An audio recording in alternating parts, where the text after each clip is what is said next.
त्या रानावनात जाऊन परशुरामाने आपल्या खांद्यावरची कवर खाली उतरवली. सुकलेल्या झाडांच्या फांद्यांची लाकडं जमा केली. चिता रचून झालेली होती.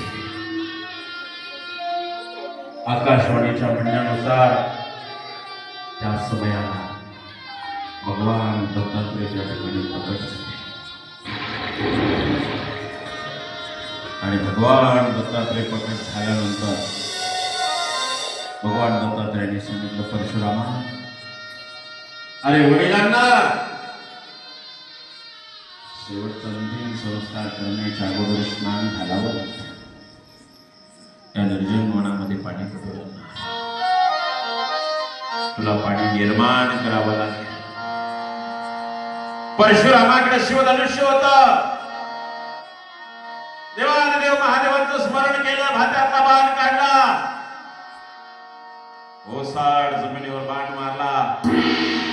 बाण सु करत गेला आणि तो बाण ज्या ठिकाणी जवळ पोहोचला तिथून जलाची करंज उडाली आणि सर्व कुंड तीर्थ त्या ठिकाणी खळखळा वाहू लागला. तेच पाणी गोंधळीने आणून आपल्या वडिलांना अखेरचं स्नान घातलं बसलं.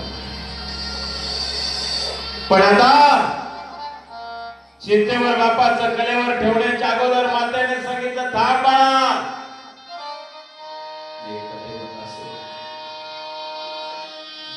पतिव्रता स्त्रीचं जगणं पतीशिवाय काही कामाचं नाही. माझं पातिव्रत्य मला सिद्ध करायचं आहे. मलाही तुझ्या वडिलांबरोबरची देवत ठेव.